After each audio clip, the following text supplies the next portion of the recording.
Everybody, this is Devin White, linebacker for the Tampa Bay Buccaneers. You're listening to the LCC Network. Go Bucks.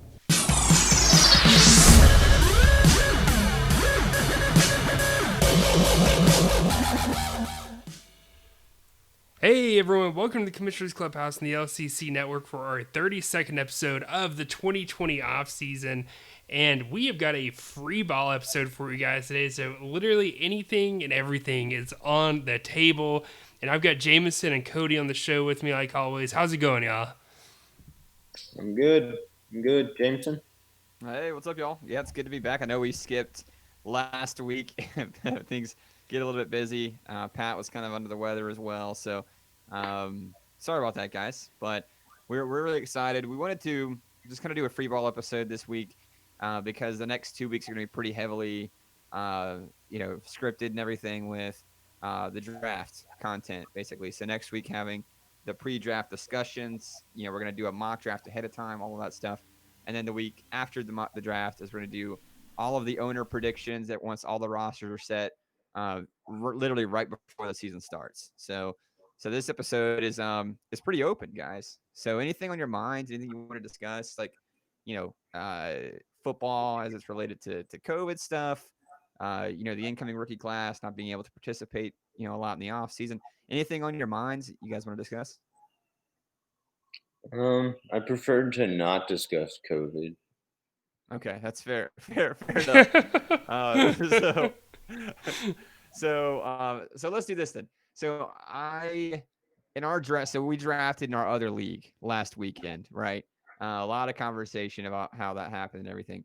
And something that I saw come up numerous times was the whole Cam Newton thing in New England. So obviously, like I ended up with him. So I've seen a lot on both sides. Didn't know what your guys' thoughts were in depth. I know we ranked him, but what you guys might think about Cam Newton, maybe where he goes in our draft, and what his ceiling is, what his floor is, and some guys that you might pick him over. Man, I mean, I think his ceiling, especially in our league, is a QB1. I don't think you can deny that. Um, How high QB1? I would say Like top if he's 15. if he's healthy, are we talking like 16 games healthy? Yeah, so like if it says his full season, he plays all 16 games. He's totally healthy. I mean, I think he's anywhere between 15 and 10. I know it's a wide range, but I don't think he cracks past 10. But I don't think he would. He definitely wouldn't fall below 15 in my eyes.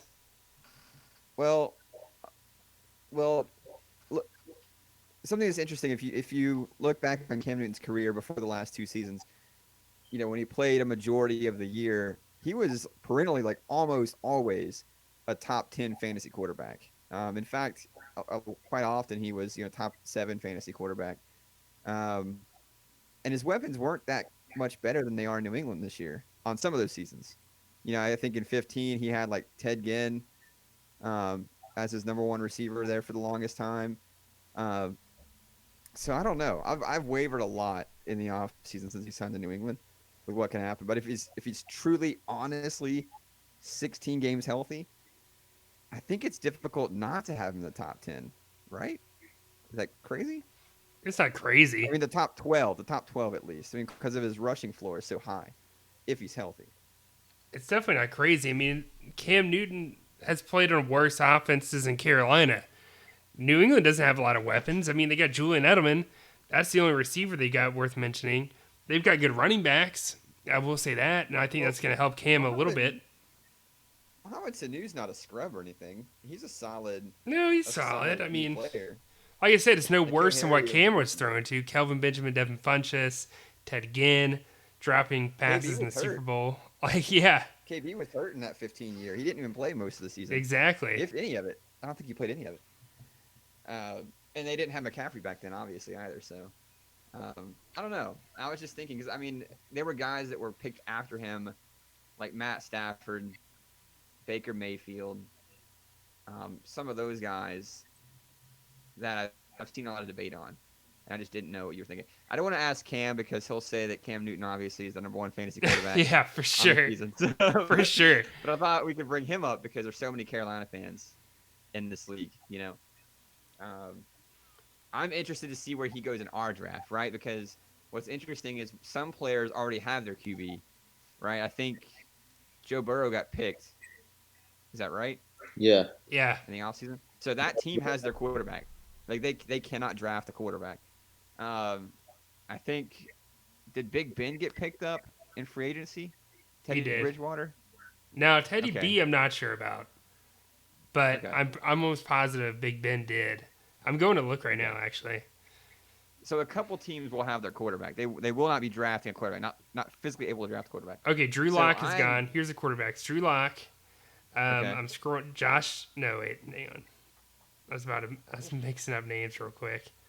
He must have got picked really early if he got picked then, because I'm not seeing him. Cam Newton got picked, and I'm not seeing him. I'm not. Oh, Big Ben did not get picked. So there you Okay. go. There are only two So quarterbacks. Cam did get picked in. I think that was Storm. Now that I look back on Yeah, it. Storm got him. Okay. Okay. So I was interested to see where Cam went in relation to other QBs in our league, but he's already been picked up by Storm. Okay. Gotcha. Gotcha. Drew Lock. God, So what do I you look back at that. I'm like, what a steal, dude. Jordan got him in the waiver wire. That was a good pick. Oh yeah. I mean, because if he's QB, I mean, what did we say his Drew Lock ceiling was? Like QB 15? I think he's can be higher than that personally. Okay. I think Drew Lock has like high potential because he's got so many weapons. He does have a lot of weapons. We had Drew Lock ranked in our consensus at 22 is where we had him. For a projection, but his Yeah. ceiling, I think, is higher than that. I think he's got potential to be top 12 like QB. I'm trying to see where we had him. Let's see. Jameson had him at 24. No, that was Cody. Jameson had him at 19. I had him lower than that. I had him at 22. So that tells you guys that's kind of where we were projecting. But no, the ceiling is definitely higher than that. He's got a good offense, a good defense. He's on a good team. I think Drew Lock could come in there and end up being like a top 15 quarterback for sure. So why on earth was Cam Newton picked? I think people see kind of in the same vein as Big Ben, right? Like an older, banged up quarterback. Drew Lock was picked, but Ben Roethlisberger was not picked. So I think of those three options, Big Ben is probably the safest option. Doesn't maybe necessarily have the floor or the ceiling of Cam Newton. But why was Big Ben not picked in a league where you get to roster one quarterback? You know what I mean? Like I feel like Big Ben's been a pretty stable fantasy quarterback when he's healthy. Why was he not picked? I think people just have a distaste of the 2019 Steelers in general. Any Steelers player you had last year, you weren't feeling too great about him. Whether it was Juju, whether it was James Conner, obviously Big Ben got hurt too.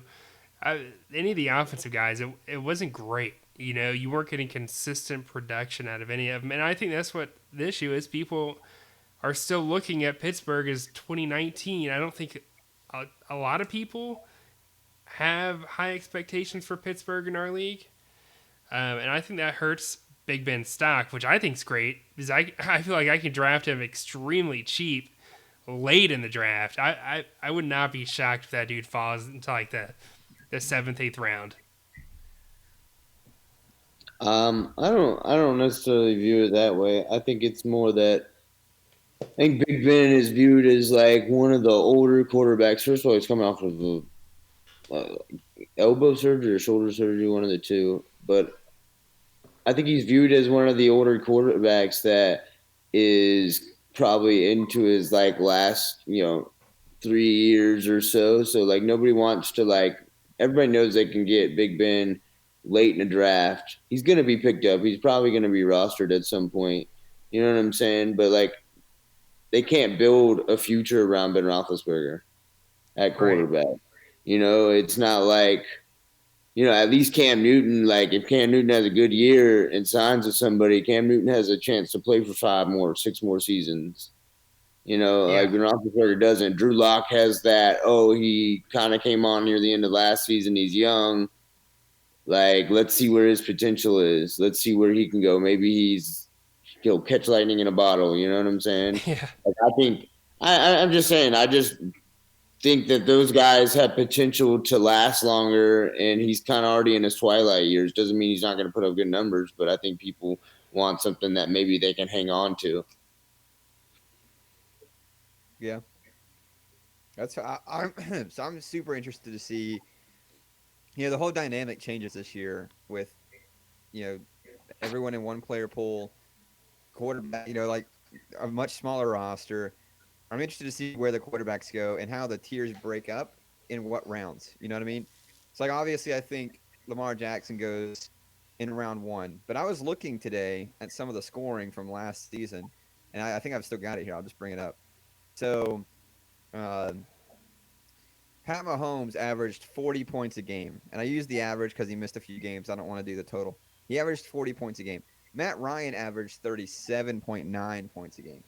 So they're less than 3 points apart in what they averaged. But if you look at the draft, at least what we've mocked so far, we had Pat Mahomes going in the first, and we had Matt Ryan outside the top three. So do guys look at the draft and say, all right, I'm taking the value in a guy like Matt Ryan in the fourth and pass Pat Mahomes, or do they just want the star QB who should be QB2, you know what I mean, on the season? And if that does happen, does Pat Mahomes start falling? And if so, like, where do you get him? You know what I mean? Like, have you guys thought about that at all when you look at the value of a quarterback versus the value of a running back or a linebacker? No, I mean, most definitely. I mean, that's why I mean, I think about that every year. Like, and that's probably why 9 times out of 10 I wait on a quarterback and either get a quarterback late or like on a waiver wire. But I always value running backs higher than quarterbacks because at the end of the day, like you're gonna find that there's gonna be a Jameis Winston sitting in the back part of the draft that's gonna end up sitting in the top 10 in quarterbacks just because of opportunity, not because he's good. And that's all you need is opportunity in fantasy. And opportunity wins ball games. And if they're gonna sling the ball 40 times a game, but they're gonna lose, I'll take it, bro. Throw 30 picks if you're gonna throw 30 Yeah. touchdowns. Like, Yeah. get me Yeah. points. Yeah, I I'm think exactly. I think I'm always like that, and I think some guys definitely are. But I think on the other side of that, knowing that you only get one quarterback this year and you can't stream them, I think some guys are going to want to pull the trigger sooner on a guy that they can just plug and play. But again, that's kind of the point about bringing up Matt Ryan is there are other guys outside the top 3 rounds that are still plug and play guys, in my opinion. They're not going to be as consistent, but you don't have to stream. You know what I mean? Like you can still put them in. The Matt Ryans, the Carson Wentz's. They're not going to blow up, but like I feel like the value would still be better to pass on the Pat Mahomes in the first round. But not everyone's going to do it. Like someone's going to do it. You know what I mean? Oh, At least for I think. sure. Yeah. Oh, and it's not that those players don't deserve it because if you really think about it, those players are, maybe 5 points is the difference between you winning and losing. So obviously they're good and they're going to be the highest scoring players in the league. But I don't know. Sometimes there's more value in drafting a position that's maybe a little lighter than Yeah. drafting. I don't know the So I best. think. Um, no, yeah, no. I think that's a really good point. And I think to your point about 5 points winning you the game, in rosters where we had 10 versus now we're going to start 7, the point differentials will be tighter, than they have been in the past. So it will, I think, matter a little bit more than it has when you have 10 starters versus 7. So um, I think that's a good point. Another question for you guys is: at what point do you draw the line on first round running backs? Like, do you know where that is, or are you just going to feel it out when the draft Well, happens? like the Ooh, person. that's a good question. Like, at what point, like Mixon, Jacobs, like, at what point are you like, this guy's not worth a first round pick? Miles Sanders. Oh yeah, if I get Miles Sanders, he's the best one available. It's not worth it in the first round. Like, if I get Well, that you're point, you're pick, No, you're no, pick no. nine. I don't agree with that. oh yeah, if Miles Sanders is the best running back available in the first round, that means there's so much other like talent at other positions, I wouldn't even think about going Miles Sanders that early. Well, Um, your pick 9, Pat. So think about like pick 24. Like Cody, think about like pick 24. Like at what point are you like, no, I'm passing on running back? at 24, man, Austin Eckler? probably I don't Nick know. Chubb Nick Chubb. in our consensus, yeah. Okay. Who do Because you I have would want after a running back, but then I knew I had that turnaround, so I would go that, and then I'd probably go get a legitimate linebacker. Like I would want to get a running back in that pick. In those next 2 picks, I have to get a running back because Yeah. I know when it comes back around to me for 3 and 4, imagine the Slims pickings then. Then I'm going to be sitting at RB 25, RB 26, trying to find an RB Yeah. one. Yeah, Like exactly. I can't miss on that. So I have to, as low as that is, I have to get somebody. Like there's not going to be anybody there. Yeah, maybe I can drop back that one pick and just pick him 25 and not that first round. And I guess he's not considered a first round. But at the end of the day, like I'm picking him either in that first round or right smack dab in the second round, right the following pick. If I'm 24, I mean,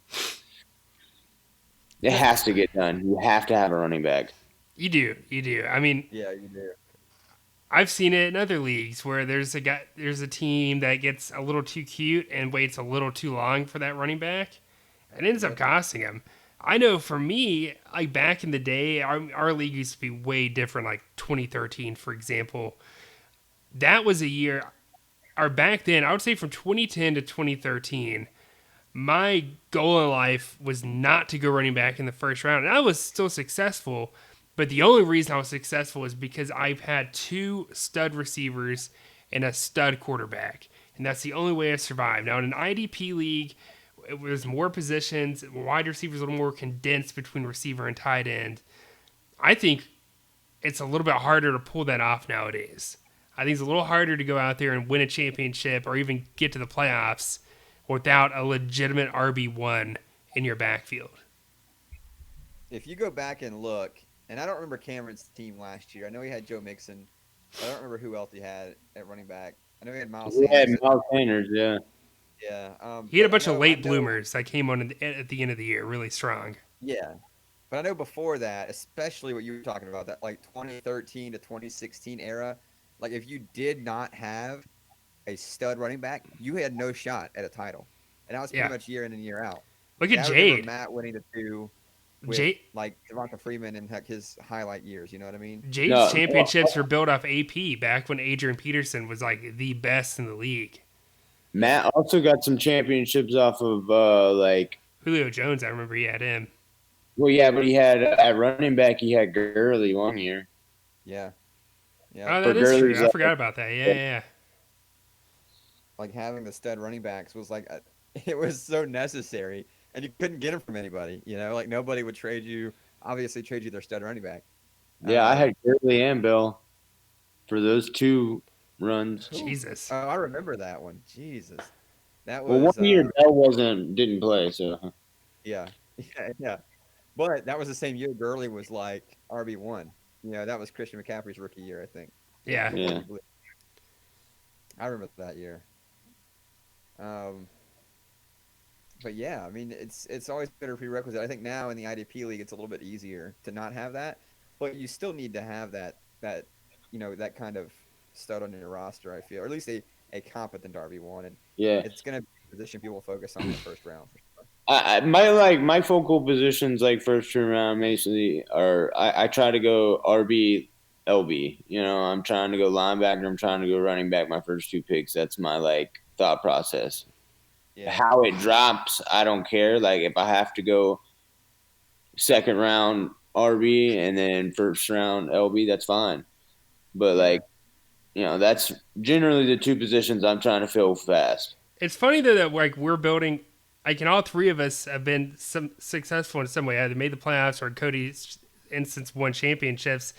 I think our strategy is the same as it's been the past like 3 years.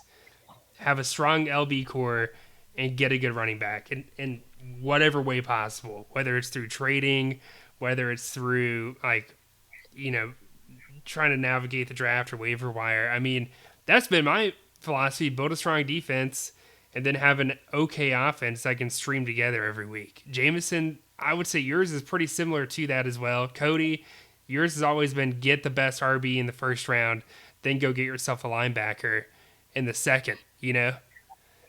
Yeah. I think trying to remember exactly what it was. Oh, I forget who I got in the first round, but I remember when we were drafting, I ended up getting like Todd Gurley. Oh no, I went literally. This is like I'm pretty sure this was my draft like in order. Going into the first year I won a championship, I went Le'Veon Bell in the first round when I think I had the very first pick of the draft. Second round, I got Todd Gurley. Third round, I think I got Nuke Hopkins. Jesus Christ. Fourth round, I got Deion Jones. And then I forget God. what my fifth round pick was. Was it just you drafting? I know for real. Did you invite the rest of your conference to the draft that day? No, but like it was crazy because Todd Gurley was coming off that like 800-yard season, 900-yard season. Yeah, Nuke Hopkins was coming off an 800-yard season where he didn't do that well. So it just lined up perfectly for me. I remember that year for a very different reason, and it's because of Kyle was in our league, in our conference, and he had all these risky picks. DeAndre Hopkins, he, like you said, was coming off that year. Todd Gurley, same instance. And it was like, this guy is either about to be really good or he's going to be the worst team in the league. But all those risky picks that he made, they ended up paying off for him, and he got all the way to that Little Critter Bowl that year. Yeah. Yeah, here's everyone watching, and everyone in our conference watching Cody draft that year. You want to crowd him? Yeah, for real.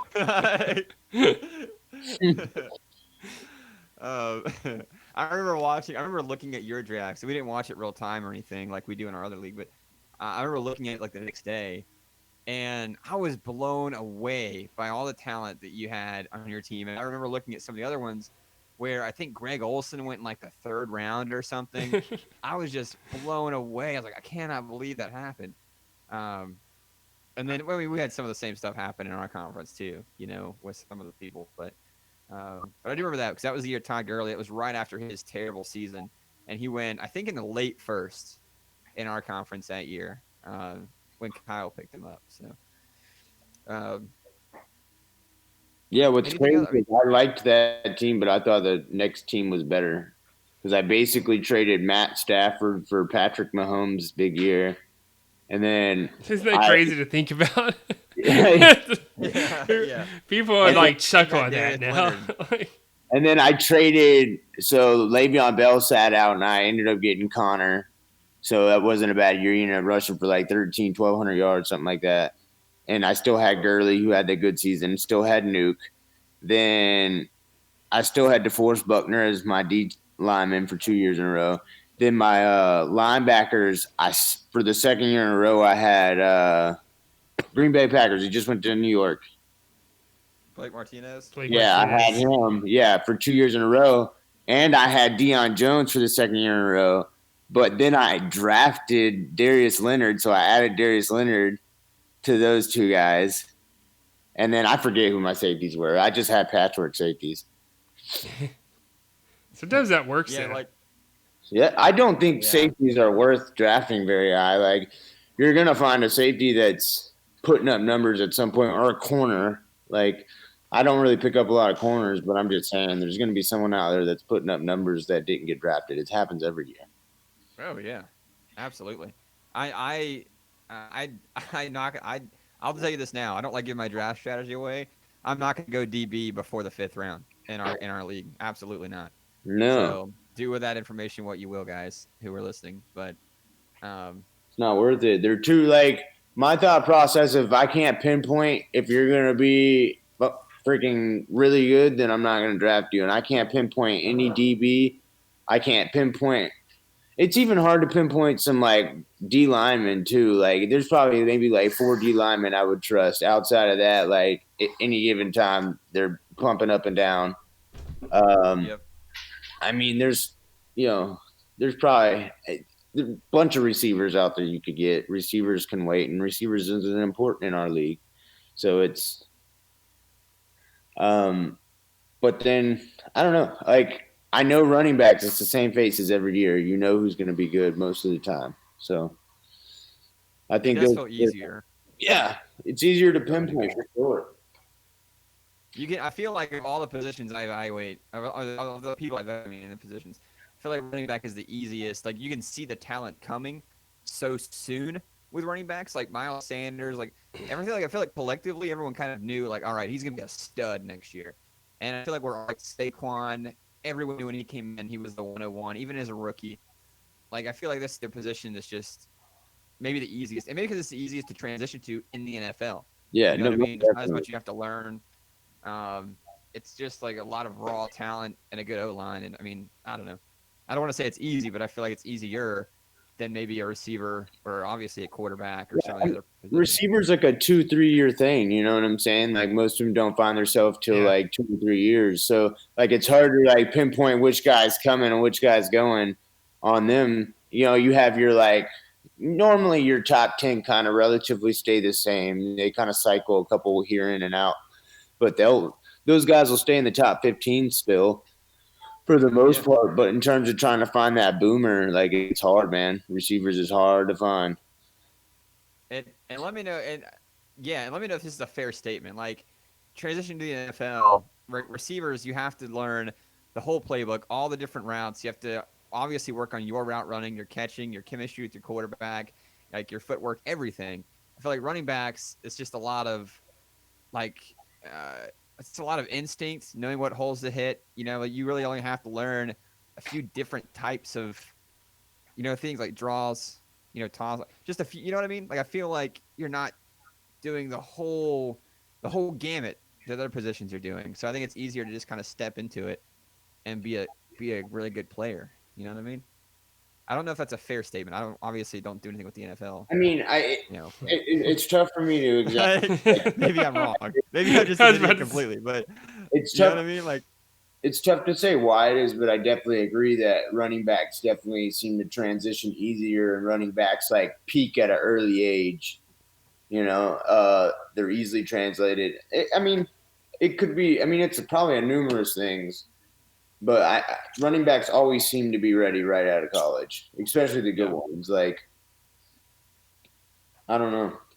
yeah, yeah.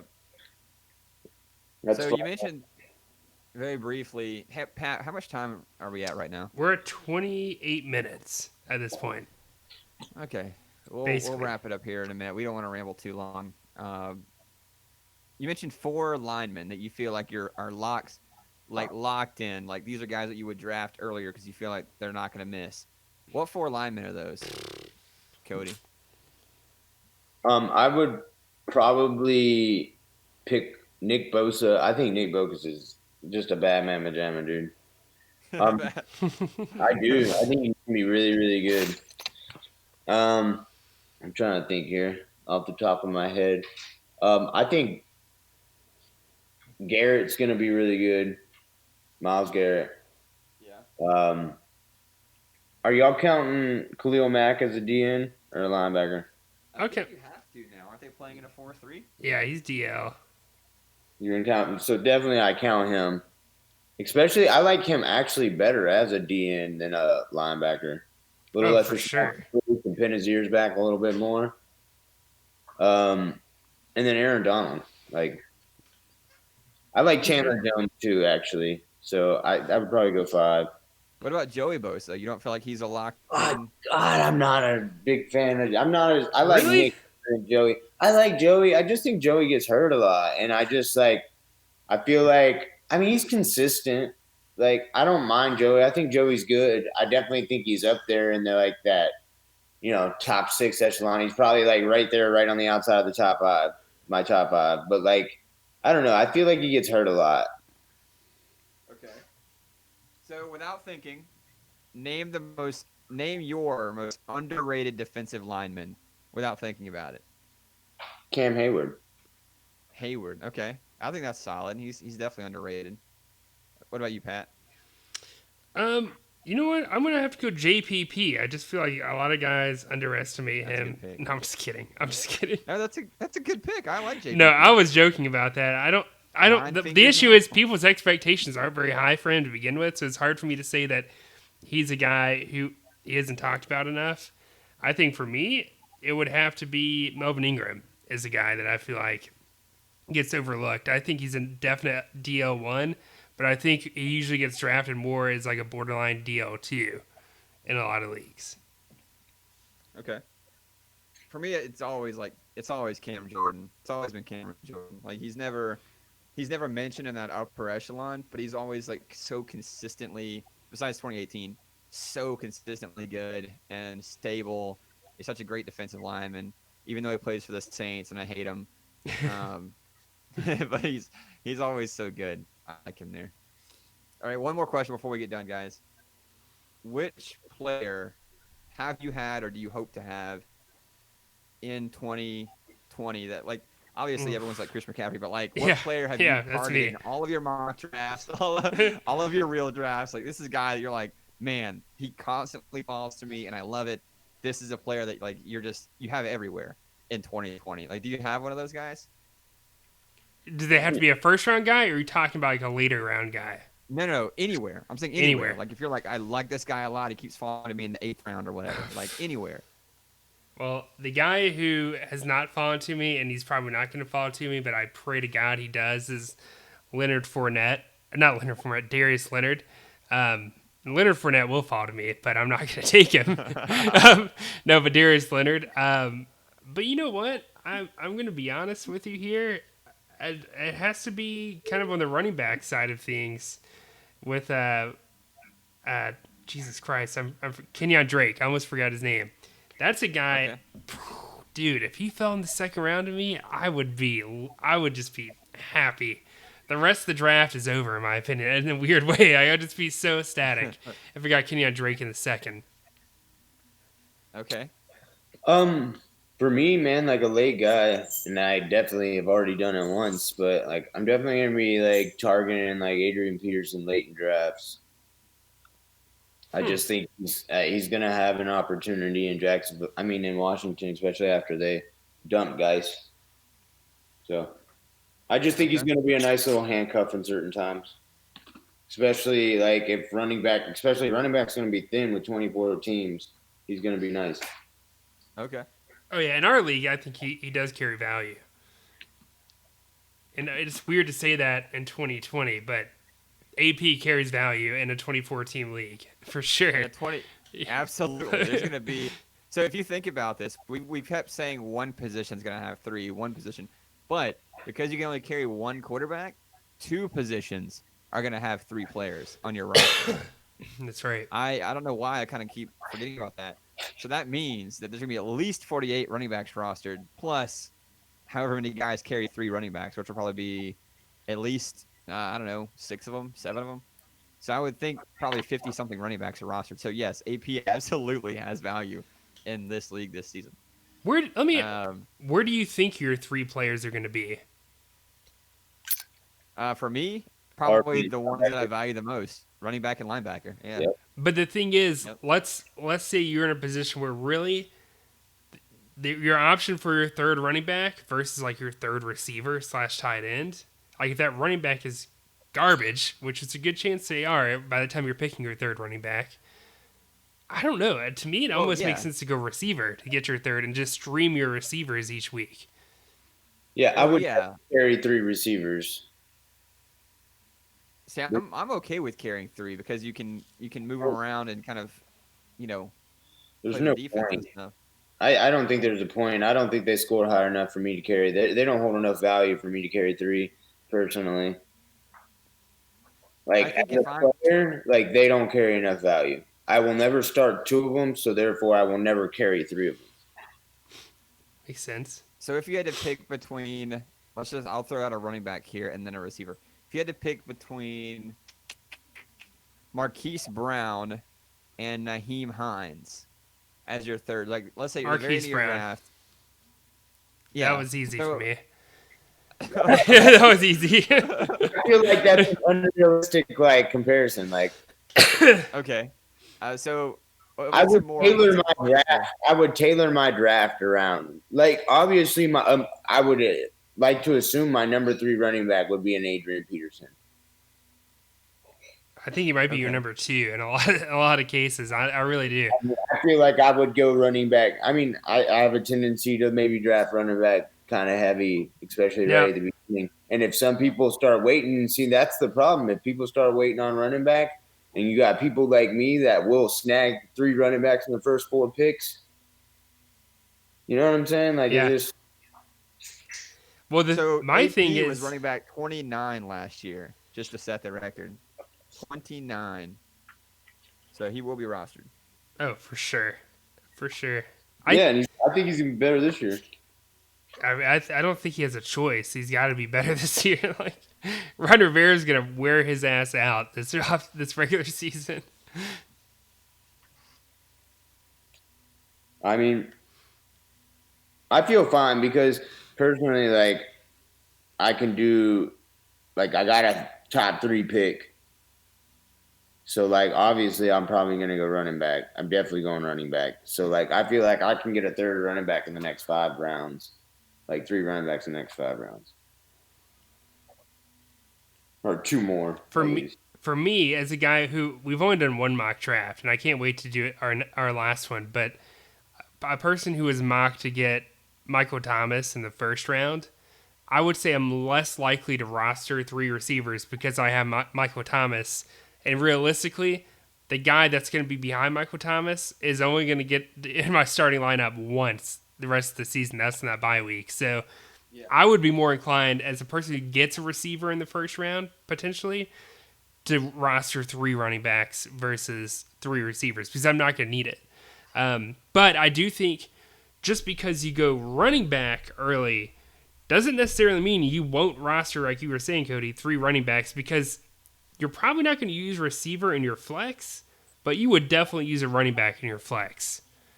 I will say this, though. I did use a rookie pick on a receiver late in my draft. Yeah. So, like, there is a chance where I'll be handcuffed to maybe roster a third receiver for like one point in time if like Brandon Ayuk ends up being a flame. Yeah. Yeah. Yeah, that's a good point. So yeah, so it'll depend a lot on the makeup of your roster, I guess. Yeah, In I that mean, division. I'm definitely gonna draft as Brandon Ayuk being a solid backup. Like, you Yeah. know what I'm saying? But like, if it gets 7 games into the season and Brandon Ayuk's not seeing the field, then I'm obviously gonna be forced to maybe hold a third receiver. Yeah. Right. Well, I'm carrying 3 linebackers, I think, pretty much for sure, because that's the position that I'm going to flex the most often. That's what I have done. I didn't do as much last year because my linebacker core was so garbage and depleted that I flexed the running back a lot and the DB a lot. But I like flexing the linebacker. That's more my strategy. Um, so don't be surprised. I got Patrick Queen in the 4th.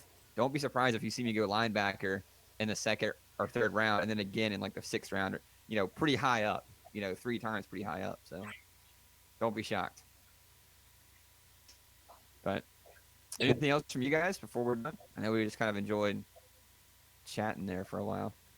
I'm just excited about like I said, our mock draft. And by the way, if there's anyone out there who would be interested in doing a mock draft, like off the show, like anyone listening, let me know, let us know, because I just want to test out the draft software, honestly, to make sure it runs smoothly during draft day. So the more times we can run that thing and test it out, the better.